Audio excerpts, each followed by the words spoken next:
Welcome to the biology lesson on the Kingdom Monera, Protoctista and Fungi. In this lesson, you will learn about the Kingdom Monera, the Kingdom Protoctista, and the Kingdom Fungi. Our first topic is the Kingdom Monera.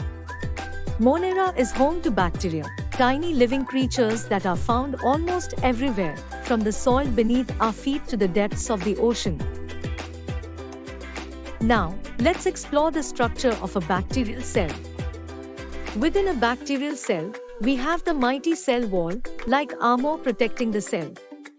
Then, we have pili, which are like tiny hairs that help bacteria stick to surfaces. The plasma membrane acts as the cell's gatekeeper, controlling what goes in and out. The genetic material, like a blueprint, holds all the instructions for the cell's activities. Bacteria don't have a nucleus or other fancy cell organelles like our human cells. Now, let's talk about how these bacteria survive and thrive. They have got some incredible body functions. First up, nutrition. Bacteria have diverse appetites. Some are like vegetarians, making their own food through photosynthesis, and some breaking down dead plants and animals into useful nutrients. Some bacteria prefer to breathe oxygen, while others can survive without it, taking in other gases. Bacteria have two ways to multiply: asexual reproduction and sexual recombination. Asexual reproduction is like cloning, where one bacterium splits into two identical copies. On the other hand, sexual recombination is like a genetic mix-up, where different bacteria exchange their genetic material to create unique offspring. Next, let's explore the beneficial and harmful bacteria. Sometimes, bacteria can cause diseases, and we call them pathogenic bacteria. But our immune system fights off those harmful bacteria.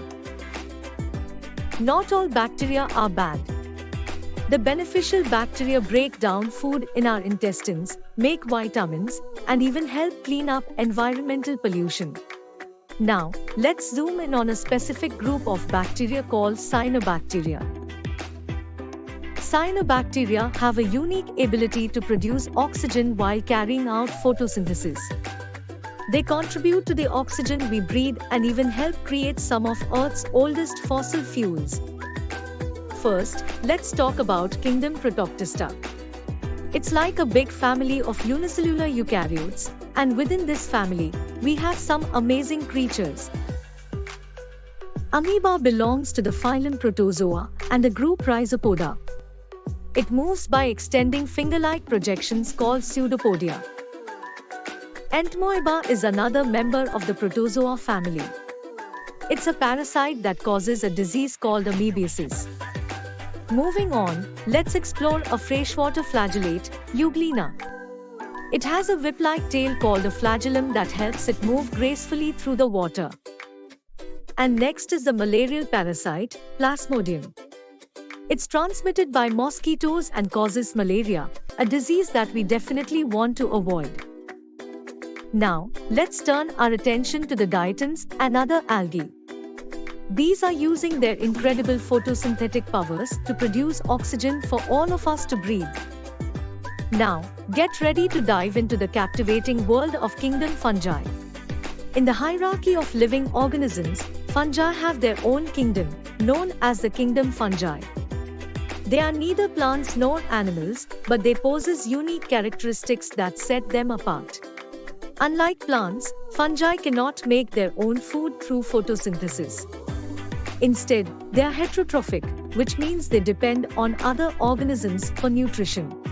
Reproduction in fungi is quite interesting. They have various ways to multiply. Some fungi reproduce by spores, which are like tiny magical seeds that can travel through the air or water.